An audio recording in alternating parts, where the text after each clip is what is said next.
ఈ క్లాసికల్ అనేటువంటి ఒక ప్రయోగంతో ఈ కార్యక్రమాన్ని చేస్తున్నాం. మీరందరూ కూడా మమ్మల్ని ఆశీర్వదించాలి. తర్వాత ఏంటంటే వీణని వాయించడం అందరూ చేస్తారండి. అంటే టెక్నికల్‌గా 100% కరెక్ట్. అందులో అనుమానమే లేదు. ఎంతటి వాళ్ళైనా సరే. వీణ చేత పాడించాలి అని కోరికనమాట నాకు. అంటే ఏంటి వీణ వాయిస్తూ ఉంటే పాడినట్టు ఉండాలి. అందుకోసమని నా ప్రయత్నాన్ని వీళ్ళందరికీ కూడా చెప్తే వీళ్ళందరూ కూడా దాన్ని ఫాలో అయ్యి ఈ స్టూడెంట్స్ అందరూ కూడా మంచి గురువు కావాలని ఎవరైతే అనుకుంటారో మంచి మంచి శిష్యులు అంటే మనకి వాళ్ళు కూడా అంటే ఆ కనిమాభిమానాలు పెంచుకుంటూ ఉంటాం అనమాట. ఇప్పుడు నేను ప్రతి ఒక్క స్టూడెంట్ కూడా నాకు కుటుంబంలో సభ్యులేనండి. ఇలా చెప్పుకోవడానికి నాకు చాలా గర్వకారణంగా ఉంటుంది. సో మీ అందరూ కూడా మనల్ని తప్పకుండా ఆశీర్వదించండి.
అదే అప్పటి నుంచి అనుకుంటుంది.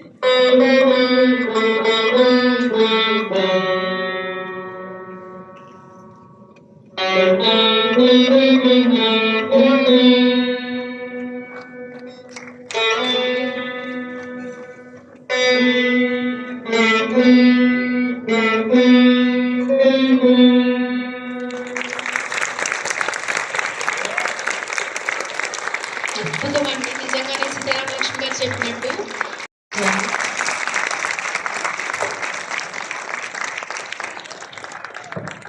ఇక మన కళాకారులందరూ వారి గురువుగారైన సీతారామలక్ష్మి గారికి తమ వంతు చిరు సన్మానాన్ని చేయాలని భావిస్తున్నారు.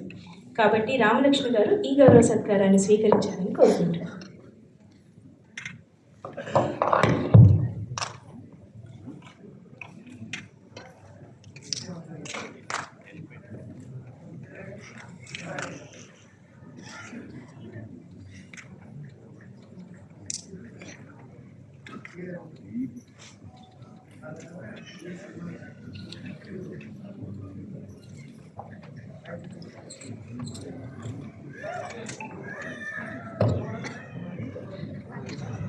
సీతారామలక్ష్మి గారికి సన్మాన కార్యక్రమం చేసే ముందు ఒక్కసారి అతిథులకు కూడా గౌరవ సత్కారం ఉందండి.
బాబు కిందికి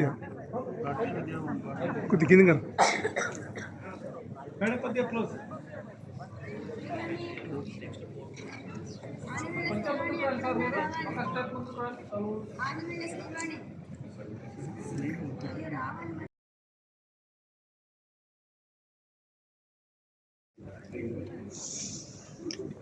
వెయిట్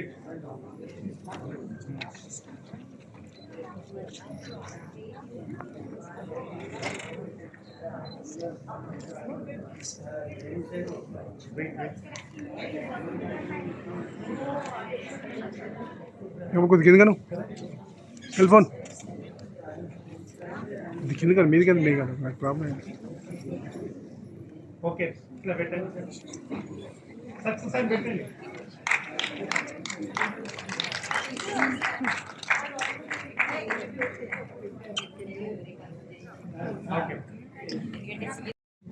మా తల్లిదండ్రులు ఎలా అయితే నన్ను దీన్ని ఎంత ఎంకరేజ్ చేశారో మా నాయనమ్మ, అదేవిధంగా చివరి వరకు కూడా మా అత్తగారు మామగారు మా పుట్టింట్లో కూడా ఆ మెట్టింట్లో కూడా నాకు అలాంటి సహకారమే మొత్తం వచ్చింది. కాబట్టి మా మా వారైతేనండి మా మొత్తం కుటుంబ సభ్యులందరూ కూడా ఇప్పుడు నాకు మనోడండి, వాడు కూడా ఇప్పుడు తాళం ఏమంటే వేసిస్తాడు. సో అందుకోసం అంటే ప్రతి ఒక్కరికి కూడా నేను ఈ సభాముఖంగా ఇంతటి వీళ్ళందరికీ నేను ఇంత హాయిగా నేర్పించగలుస్తున్నాను అనేటటువంటి నా భావన ఏంటంటే వాళ్ళందరి సహకారం లేకపోతే నేను ఈ రోజు ఇలా నేను ఉండను. గురువులు ముగ్గురు గురించి ఒక్క రెండే వాక్యాలండి. నేను చిన్నప్పుడు శ్రీలత గారు సాయం శ్రీలత గారు అనే గురుగారి దగ్గర నేర్చుకున్నాను.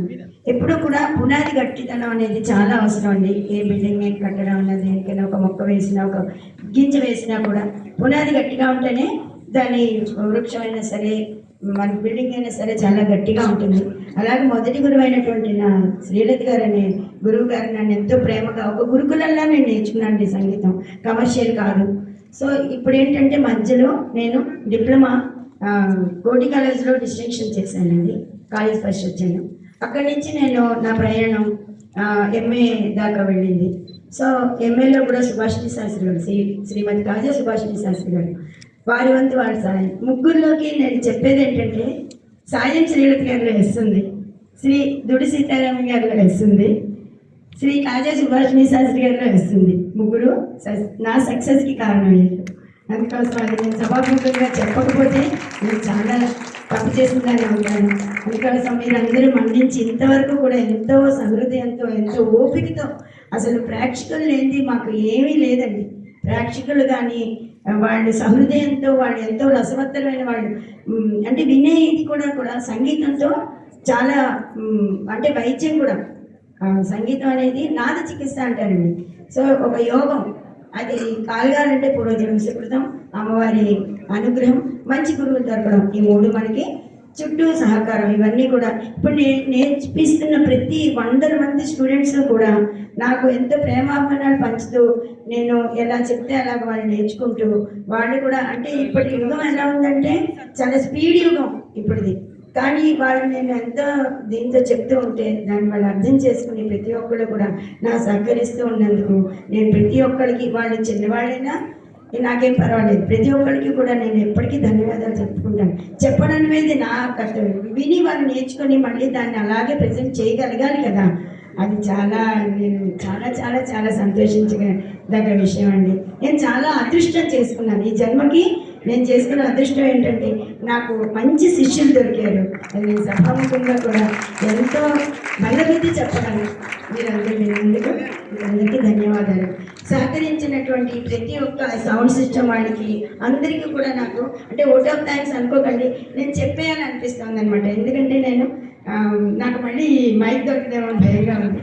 అందుకోసం ప్రతి ఒక్కరికి కూడా ఈ భారతీయ విద్యాభవన్ యాజమాన్యానికి అందరికీ కూడా శ్రోతలకి ప్రతి ఒక్కరికి యాంకర్స్కి ఇంకో ముఖ్య విషయం ఏంటంటే తను మా అమ్మాయి అండి సిద్ధిన, తను మా కోడలు, తను మాకు వీళ్ళందరూ కూడా కుటుంబ సభ్యులండి. మా తమ్ముడు మృదంగం వాయించిన అతను. సో వాసు గారు అనేటటువంటి ఇంకో తమ్ముడిని నాకు భగవంతుడు ఇచ్చాడు. సో ఆయన వాళ్ళ కుటుంబం కూడా ఎప్పుడు కూడా ఎంత సహకారంటే రాత్రి అర్ధరాత్రి ఒక ఫోన్ చేసినా కూడా మేము ఉన్నాం అనేటటువంటి కుటుంబాన్ని నేను సంపాదించుకోగలిగాను. అలాంటిది నేను మరి అసలు నా కళ్ళము నీళ్ళు వచ్చేస్తున్నాయి. ఎందుకంటే ఒక గురువు మామూలుగా అందరికీ విద్య నేర్పించడం చాలా కామన్, వాళ్ళ ధర్మం అది. కానీ పిల్లలందరూ కూడా వాళ్ళంతో నన్ను అంటే వాళ్ళ సొంత మనిషిలా, వాళ్ళ ఇంట్లో ఏమైనా నేను ఉండాల్సిందే. అంటే అది ఎంత అదృష్టం చెప్పండి. మళ్ళీ ఎవరికైనా దొరుకుతుందా లేదా, నాకైతే దొరికింది. సభముఖంగా ఇదంతా చెప్తున్నాను. ఇంకోటి మా అమ్మాయి అత్తగారు మామగారు కానీ మా అబ్బాయి అత్తగారు మామగారు కానీ వీళ్ళందరూ కూడా ఎంతో సహకరిస్తారు. అంటే ఏంటంటే ఇప్పుడు నా బిజీ దీంట్లో కూడా ఫోన్లు అవి చేసినా చెప్పిన వాళ్ళు కూడా ఎంతో బాగా నాకు సహకరించి ప్రతి ఒక్కళ్ళు కూడా నా జీవితంలో ఎవరైతే నా జీవితంతో ముడిపడి ఉన్నారో వాళ్ళు ప్రతి ఒక్కళ్ళు కూడా నన్ను చాలా అర్థం చేసుకొని వాళ్ళందరూ కూడా నాకు సహకరిస్తూ ఉన్నందుకు సభాముఖంగా ప్రతి ఒక్కరికి కూడా ధన్యవాదాలు.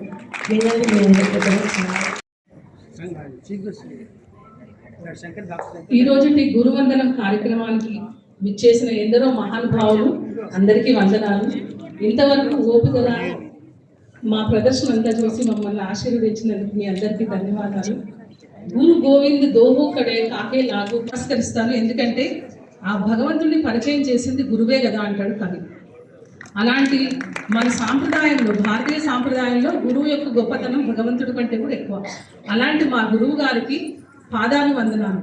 మేము ఎన్నో రకాలైన మా వృత్తుల్లో ఉన్నా కూడా మా గురువు గారు ఎంత సింపుల్గా ఉంటారంటే, మేము క్లాస్ అటెండ్ అవ్వకపోతే ఫోన్ చేసి మరి మీరేంటి క్లాస్కి రాలేదు అని అడుగుతారు. అంటే ఈ రోజుల్లో అంత ఓపికగా చెప్పే గురువు గారు దొరకడం మా అదృష్టం. ఎలాగైతే ఇప్పుడు మేడం చెప్పారు, శిష్యులు మంచివాళ్ళు కావాలి అనుకుంటారు, అలాగే గురువు గారు కూడా ఎంతో మంచివారు అయితేనే మమ్మల్ని ఇంత శ్రద్ధగా సుమారుగా నేనైతే 2 సంవత్సరాల నుంచి ప్రాక్టీస్ చేస్తున్నాను. మొట్టమొదటిసారిగా ఇంత పెద్ద స్టేజ్ మీద నాకు పర్ఫామ్ చేసే అవకాశం కలిగింది. నిజానికి ఇది మా అమ్మ నాన్న కళ నిజమైన రోజు. 1986లో మా నాన్నగారు వీణ కొనిచ్చారు నాకు. అప్పటి నుండి కూడా ఒక పెద్ద ప్రదర్శన ఇవ్వాలి అని నా కోరిక. అది ఆ భగవంతుడు మా గురువు గారి ద్వారా ఇవాళ నాకు కల్పించారు. దానికి సదా నేను కృతజ్ఞత ఉంటాను. మా శిష్య బృందం అందరి వైపు నుంచి కూడా మేడం గారికి, వారి కుటుంబ సభ్యులందరికీ కూడా పేరు పేరున ధన్యవాదాలు కోరుకుంటున్నాను. ఆయన సవినయంగా కోరుకుంటున్నామండి. అనంతరం హాస్యావధాని అతిథులందరికీ మా గురువందనం తరపున చిన్న సత్కారం అండి.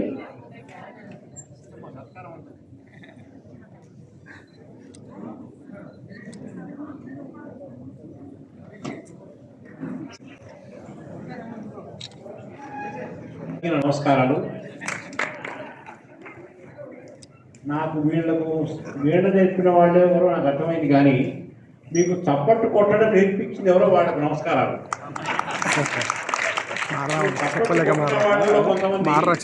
ఈలపాట రఘురామయ్య గారు శిష్యున్నారు, ఈల వేశారు. వాళ్ళకు నేను ఈల వేయడానికి నమస్కారం చేస్తున్నాను. ఇక్కడ కొంతమంది నారదుడి శిష్యులు ఉన్నారు. ఆయన మహతి వీణ, సరస్వతి వీణ, సరస్వతి స్వరూపాలు ఉన్నారు. వాళ్ళది కచ్చెపి. మరి మా కామేశ్వరరావు గారు నేను ఒకే రోజు పుట్టావు, అక్టోబర్ 3 ఒకటే హాస్యమే. కానీ ఆయనేమో పౌర్ణమి రోజు పుట్టాడు, పూర్ణమి రోజు, నేనేమో అమావాస్య రోజు పుట్టాను. నా మొహం చూస్తే మీకు అర్థమైపోతుందిగా. వీణ వేణువై సరిగమలు పలికిన వాళ్ళు విన్నారు. అలాగే రాగము తీగ రాగమైన విషయం కూడా మీరు కన్నారు. మా సన్మానం ఎందుకంటే వాళ్ళందరికీ బాగా అద్భుతంగా సంగీతం అమృతం కురిపించినందుకు వాళ్ళకు సన్మానం చేస్తున్నారు. మేము పాడకుండా ఉన్నందుకు మాకు సన్మానం చేస్తున్నారు. మేము కనుక పాడితే మీకు వెహికల్ అవసరం లేదు, ఊబర్ అవసరం లేదు, ఓలా అవసరం లేదు. మీరు పరారైపోతారు, 5 నిమిషాలు ఇంటికి చేరిపోతారు. 10 కిలోమీటర్ల దూరంలో ఉన్నా కూడా ఆ సంగీత విద్య అనేది, ఆ సరస్వతి మీ అందరిలో ఉన్నది. అది మాకు వచ్చే జన్మకైనా వస్తుందేమో అని నేను అనుకుంటున్నాను. నేను 8 దేశాల్లో కార్యక్రమాలు చేశాను, కానీ అంతా రామమయమని వినపడేది. కానీ ఇక్కడ చూస్తే అంతా సీతారామమయం. సీతారామలక్ష్మి గారు, ఆయన పేరు సీతారామ శాస్త్రి గారు, వీళ్ళ గురువు గారి పేరు కూడా చుట్టూ సీతారామయ్య గారు. నా అదృష్టం బాగుండి ఆయన రాలేదు. ఆయనే కనుక వచ్చుంటే నా పరిస్థితి ఏమయ్యేది చెప్పండి మీరు. ఆయన కళ్ళ గద్దలు కట్టుకొని వీణ వాయిస్తారని విన్నాను. మేము ఎవరన్నా చెవుల గద్దలు కట్టుకుంటే మేము ఇద్దరం పాడతాం వినపడకుండా. ఇంత అద్భుతమైన కార్యక్రమం. సంస్కారం ఎలా ఉండాలో వారి దగ్గర నేర్చుకున్నాను. బిఎస్ఆర్ శాస్త్రి గారికి నమస్కారం. సంస్కారానికి మారు పేరు. ఆయన దగ్గర సంస్కారం నేర్చుకోవాలి. ఎలా ఉండాలో మా కామేశ్వరరావు గారు చూసి నేర్చుకోవాలి, ఎలా ఉండకూడదు నన్ను చూసి నేర్చుకోవాలి. ఎవరు నేర్పేవాడు గురువు ఎవరైనా సరే. ఇక్కడ సీతారామలక్ష్మి గారు సాయం శ్రీలత గారట ఆమె గురువు గారి పేరు. ఆమె చేసిన సాయం జన్మజన్మాలకు మర్చిపోకూడదు మీరు. అంత అద్భుతమైన సాయం చేశారు ఆమె.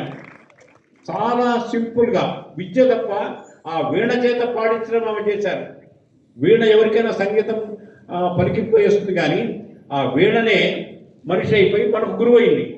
ఆ వీణ పాండులకు నమస్కారం, ఆ వీణావాడికి నమస్కారం. ఆ వీణ నేర్చుకోవడం అనేది, అది ఎలా పలుకుతుందని నేర్పించడం అనేది ఎంత కష్టమో, మనం చాలా కష్టము. అది జన్మకు ఇవాళ నేను ప్రశాంతంగా ఉన్న లేమ్యాన్, నేను అంటే ఏమి తెలియని వాడు లేమ్యాన్ అని. లేమ్యాన్ ఆయన పొగిడు 10 రూపాయలు పట్టరారా, వీడు వెళ్ళి 4 తన్నులు తినొచ్చింది. ఏమైందిరా? ఏమీ లేదండి. ఆయనేమో చూస్తే ఇలా బాగా లావుగా ఉన్నారు, వాళ్ళ ద్వారబంధం డోర్ చూస్తే సన్నగా ఉంది. నేనన్నాను, గురువుగారు ఇవాళ మీరు పుట్టినరోజు సంతోషం, కర్మగాలి మీ పుట్టినరోజు నాడు వెళ్ళిపోయారు అనుకోండి, మిమ్మల్ని బయటికి ఎలా తీసుకెళ్తారు, డోర్ సన్నగా ఉంది కదా అన్నాడు. దాన్ని పంపించారు. గురువు వెళ్ళాడు. మా శిష్యుడు కుర్ర వెధవండి, వాడికి ఏం తెలుసు, మీరు లావుగా ఉంటే తప్పులేదు, మీ డోరు సన్నగా ఉంటే అసలు తప్పులేదు, కర్మగాలి మీ పుట్టినరోజు నాడు మీరు అనుకోండి, మిమ్మల్ని మొక్కలు చేసి బయట పారేస్తారు. గురువును కూడా తన్ని పంపించారు. మూర్ఖ సృజేదుపాధ్యాయ మూర్ఖ శిష్య పరంపర అంటే యోగ్యురాలైన మా సోదరి సీతారామలక్ష్మి దగ్గర నేర్చుకుంటున్న శిష్యులందరూ కూడా ధన్యులు. మరి ఇంతకన్నా ఎక్కువ చెప్పద్దండి నేను అనుకుంటున్నాను. నమస్కారం. ఒకసారి పెద్దవాళ్ళందరికీ కూడా నేను ఒక విషయం చెప్తున్నానండి. పిల్లలు మనకేమో సంగీత సాహిత్య నృత్య అభినయాలు మనకు ఉన్నాయి. వాళ్ళ అభిరుచి తెలుసుకొని మీరు అందులోనే పెట్టండి. ఆవిడెవరో వీణ నేర్చుకుందని వీణ వద్దు, ఎవరో డ్యాన్స్ నేర్చుకుందనేది, వాళ్ళ అభివృద్ధి నేర్చుకున్నట్టు అటు పంపించండి. వాళ్ళు చాలా గొప్పవాళ్ళు అడుగుతారు. అమ్మకు అన్నం పెట్టనివాడు, భరతామ్మకు దండం పెట్టనివాడు, అమ్మ భాష మరచనివాడు నా దేశానికి అవసరం లేదు. జై హింద్. బోలో భారత్ మాతాకు. నమస్కారం. నన్ను హాస్య బ్రహ్మ అంటారు. ఆ సరస్వతీదేవికి తలలో నాలుక కావాలని నా కోరిక. ఆమె తలలో నాలుక అంటే ఆ వెంట్రుక నాలుక అంటే ఆమె తలలో భాగం, అలా కావాలని నా కోరిక. ఈ అద్భుతమైన అవకాశాన్ని నాకు ఇచ్చారు. నమస్కారం. ఒక చిన్న విషయం చెప్పాలండి మీకు. ఎందుకు ఈ సంగీతంలో వీళ్ళు ఇంత ప్రావీణ్యం సంపాదించారని మీకు అందరికీ చెప్పాలి. మా పూర్వీకులు 11వ శతాబ్దంలో మరి కావేరీ తీరం నుంచి తంజావూరు ఈ చుట్టుపక్కల ప్రాంతాన్ని నుంచి మన ఇటువైపు వచ్చాం. ఈ రాజమండ్రి ఇవన్నీ మన అమలాపురం ఈ చుట్టుపక్కల పేరూరు ఇటువైపు వచ్చామండి. అందుకనే అక్కడ కావేరీ తీరం మరి సంగీతానికి పేరు, ఇక్కడ సాహిత్యానికి పేరు. ఈ రెండు మాకు అవ్వడానికి కారణం మరి ఆ బ్రహ్మదేవుడు మమ్మల్ని అక్కడి నుంచి అక్కడికి తీసుకురావడం. ఒకసారి ఆ దైవానికి కూడా నమస్కారం చేసుకుంటూ పిల్లలందరికీ ఒకటి చెప్తున్నాను, గు అంటే అజ్ఞానము, రు అంటే తొలగించేవాడు, అది గురు శబ్దానికి అర్థం. అలాంటి గురువుల దగ్గర మీరు నేర్చుకుంటున్నారంటే మీకు పూర్వజన్మ సుకృతం. ఎప్పుడు కూడా మాతృదేవో భవ, పితృదేవో భవ, ఆచార్య దేవో భవ, ఈ 3 మర్చిపోకండి. నమస్కారం. బ్రహ్మ అనుగ్రహంతో సరస్వతీదేవి, బ్రహ్మ 4 అని చెప్పాను కదా, సరస్వతీదేవి 4 అయింది. ఆమెమో వాళ్ళకు సరస్వతీదేవి వీణ ఇచ్చారు. వీణ వల్ల మిమ్మల్ని సంతోష పెడుతున్నారు. నాకు కామేశ్వరరావు గారికి వీణ ఇవ్వలేదు. మా 4కనే వీణగా చేసుకొని వాయిస్తూ ఉన్నాం.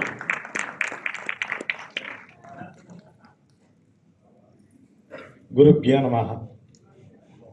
సీతారామయ్య గారి శిష్యురాలు సీతారామలక్ష్మి గారు, ఆవిడికి 3 గురువులు కూడా ఎస్తో ప్రారంభమయ్యారు కాబట్టి అంత సక్సెస్ఫుల్ అయ్యారు. మరి ఇవాళ 15 మంది సరస్వతులు మన ముందు వాయించారు వీణని. మరి ఆవిడ పేర్లో కూడా ఎస్తుంది కదా. ఈ 15 మంది కూడా అంత విజయవంతంగా చేరుకుంటారని నాకు గట్టి నమ్మకంతో ఇవాళ కార్యక్రమం చూశాక మీ అందరి కరతాళ ధ్వనులతో వాళ్ళందరినీ ఆశీర్వదించండి. ఇంత చక్కటి కార్యక్రమాన్ని మనం నగరంలో జరుపుకోవడం ఇన్ని వీణలతో, ఇది బహుశా చాలా కాలం తర్వాత మొదటిసారిగా నేను చూస్తున్నాను. టీవీల దగ్గర అనవసరంగా సమయాన్ని వృధా చేసుకుంటూ చెత్త కార్యక్రమాలు చూసుకుంటూ ఇంట్లో వాళ్ళ మానసికంగా వాళ్ళు క్షీణిస్తూ ఇంత చక్కటి కార్యక్రమాలను చూసుకునేందుకు రాలేని వాళ్ళందరికీ కూడా దురదృష్టవంతులని నేను చెప్తాను. ఎందుకంటే చాలా అరుదుగా జరిగేటువంటి వచ్చి ఇచ్చేసి ప్రోత్సహించవలసినటువంటి బాధ్యత మన మీద ఉంది. ఎందుకంటే మన సాంప్రదాయం, మన సంస్కృతి, ఇలాంటి చక్కటి పర్ఫార్మింగ్ ఆర్ట్స్ గురువుగారు చెప్పినట్టుగా అందరూ కూడా నేటి మన పిల్లలకి ఏదో ఒక రకమైనటువంటి కళని అభ్యసించేట్టుగా మనము దోహదం చేయాలి. ప్రతి పిల్లవాడికి ఆటలు కాదు, పాటలతో పాటు ఇలాంటి మృదంగం కానీ, వాయులను కానీ, వీణలు కానీ, సంగీతం కానీ, ఇలాంటి చక్కటి కళలు నేర్పిస్తే వారు మానసికంగా, శారీరకంగా ఎంతో ఉత్సాహవంతులై, ఆరోగ్యవంతులై సమాజానికి ఉపయోగపడతారనేటువంటి ఇది ఒక సైకాలజీ చెప్తుంది. అందుకని దయచేసి నా విన్నపం, అందరూ కూడా మీ యొక్క పిల్లలకి వయస్సుతో సంబంధం లేదండి, సంబంధం ఏమాత్రం లేదు. ఇలాంటి కళలు నేర్చుకోవాలంటే వయసుతో సంబంధం ఏం లేదు. అందుకని అందరూ కూడా ఇలాంటి కార్యక్రమాలని ప్రోత్సహించాలని, సీతారామలక్ష్మి గారు వారి శిష్యులందరినీ కూడా సొంత కుటుంబీకుల్లా చూసుకుంటూ వారికి ఇస్తున్నటువంటి శిక్షణ, ఇంత చక్కటి శిక్షణ నాకు తెలిసి బహుశా ఎక్కడా దొరకదు కూడా. ఈ 2 తెలుగు రాష్ట్రాల్లో ఎక్కడ వెతికినా కూడా ఇంత చక్కటి గురువు గారు దొరకరు, అంత చక్కటి శిష్యులు కూడా దొరకరు. అందరికీ కూడా ఆ సరస్వతీదేవి ఆశీర్వాదం ఉండాలని, అందరూ కూడా సరస్వతీదేవి అంతటి చక్కటి గొప్ప కళాకారులు కావాలని నేను మనసారా కోరుకుంటూ అందరికీ ధన్యవాదాలు. ఏమిటో చాలా క్షమించండి, నాకు ఇంకా వీణవాదం నుంచి నేను ఇంకా బయటికి రాలేదు. సో వీళ్ళందరూ కూడా ఇంత చక్కగా నా గురించి విశ్లేషిస్తూ ఉంటే అవునా, నిజమేనా ఇదంతా కళ, నిజమేనా అనిపిస్తోంది. ఎందుకంటే వాళ్ళు మహానుభావులు, వాళ్ళు అసలు ఎన్నో చూసుంటారనమాట. నేను ఏంటంటేనండి, నాకు ఒక్క చిన్న ఇది ఉంది, ఏంటంటే ఎక్స్ప్లోజర్ అన్నది నేను అంటే ఒక అకాడమీ అలా పెట్టుకుని అలా చేయలేదండి. నాకు వచ్చిన విద్యని 10 మంది సంకల్పమే తప్ప ఇదంతా కూడా ఆ పరమాత్మ, సరస్వతీదేవి, ఆ సాయిబాబా వీళ్ళందరూ కూడా ముందుండి, లలితా పరమేశ్వరి వీళ్ళందరూ కూడా సంకల్పం అనుకున్నదే తడవగా దీన్ని ఇంత బాగా సక్సెస్ అంటే నా చేతుల్లో లేదండి. అంతా ఆ పరమేశ్వరుడి కృపగా నేను భావిస్తున్నాను. ఇదే నేను చెప్పదలుచుకున్నాను. కళ్యాణి ద్విభాష్యం గారు. అందరికీ నమస్కారం. నా పేరు కళ్యాణి ద్విభాష్యం. నేను ఆధ్యాత్మిక గాయనిగా టీటీడీ మరియు హిందూ ధర్మం ఛానల్ భక్తి టీవీ ద్వారా మీ అందరికీ పరిచయం. మా వదిన సీతవదిన్ని అన్నయ్యని నేను చాలా కాలం నుంచి చూస్తున్నాను. మా వదిన ఎంతో కష్టపడి ఇలాగా ఇంతమంది శిష్యుల్ని తను తయారు చేసింది. నేను దాదాపు 30 సంవత్సరాల పైనుంచి చూస్తున్నాను మా వదిన్ని. ఎంత కష్టపడి తను సాధన చేసి ఈ రకంగా మీ అందరినీ తీర్చిదిద్దిందంటే నాకు అసలు చాలా చాలా సంతోషం వేస్తుంది. మిమ్మల్ని అందరినీ వాయిద్యం ఒక్క అపశృతి లేకుండా చాలా చక్కగా వాయించారు. మీ అందరికీ కూడా ఇక్కడ వాయించిన వాళ్ళందరికీ, చిన్నపిల్లలకి నా ఆశీస్సులు, పెద్దవాళ్ళందరికీ కూడా శుభాభినందనలు. చాలా సంతోషం వేసేది వదిన. ఇంకా మంచి కార్యక్రమాలు, మరెన్నో కార్యక్రమాలు ఇంకా మీ స్టూడెంట్స్ తోటి నువ్వు తీసుకుని రావాలి. పిల్లలందరికీ మాత్రం, నేర్చుకునే విద్యార్థులకి ఒక్కటే ఒక్క మాట, మన జీవితంలో ఎప్పుడు మనకి విద్య నేర్పిన గురువుని మాత్రం ఎప్పుడు మర్చిపోకూడదు. ఎలాంటి సందర్భంలోనైనా సరే మనకి విద్య నేర్పించిన గురువు తను మర్మం విడిచి ఎంతో నిజాయితీగా నేర్పించే గురువులు చాలా తక్కువ మంది ఉంటారు.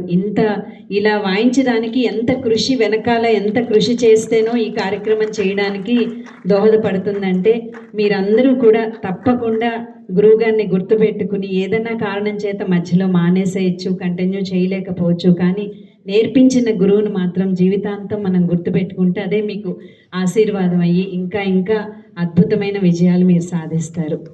ధన్యవాదాలు. వేదికను అలంకరించిన పెద్దలు మా శిష్య బృందానికి కూడా వారి చేతుల మీదుగా బహుమతి కార్యక్రమం చేయాలని మనస్ఫూర్తిగా కోరుకుంటున్నాను.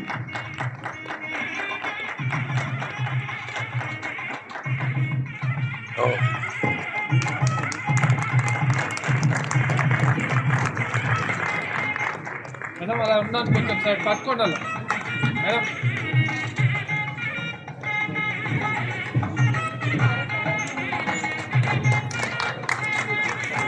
శ్రోతలందరూ చప్పట్లతో ఒకసారి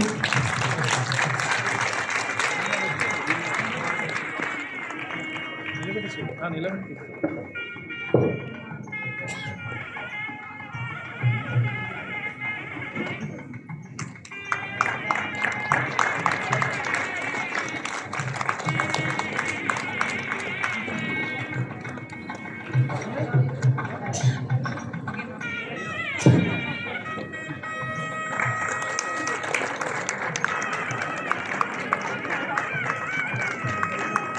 సార్ అలా నిల్చోండి, సార్ అలా నిల్చోండి రండి సార్ మీరు కూడా.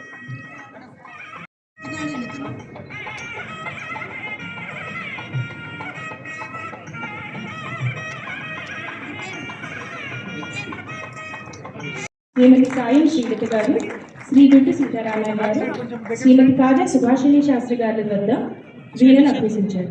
ఇప్పటి వరకు రామలక్ష్మి గారు కొన్ని వందల ప్రదర్శనలు ఇచ్చారు. విశాఖపట్నం సంగీత కళా సమితి నిర్వహించిన క్రీడా పోటీల్లో వరుసగా 3 సంవత్సరాలు ప్రథమ బహుమతిని సాధించారు. సంగీతం పట్ల నిబద్ధతతో ప్రభుత్వ కళా పరిచయం కార్యక్రమం ద్వారా AECS స్కూల్లో 10 ఏళ్ల పాటు మ్యూజిక్ టీచర్గా పనిచేశారు. అదే సమయంలో ఇంట్లో శాస్త్రీయ సంగీతం వీణ శిక్షణ తరగతులలో నిర్వహిస్తూ ఎంతో మంది విద్యార్థులకు మార్గదర్శకురాలు. శ్రీ అశోక్ గురుజాల గారి నిర్వహణలో వీణా వైలిన్ ఫ్యూజన్ ప్రదర్శన ఇచ్చారు. సెంట్రల్ లైబ్రరీలో త్యాగరాజ కీర్తనలు నిర్వహించి ముఖ్యమంత్రి శ్రీ రోసయ్య గారి చేతుల మీదుగా సత్కారం పొందారు. ఆ సభలో ప్రముఖులైన శ్రీ C. నారాయణ రెడ్డి గారు, శ్రీ అన్నవరపు రామస్వామి గారు ఈ ప్రదర్శనను ప్రశంసించారు.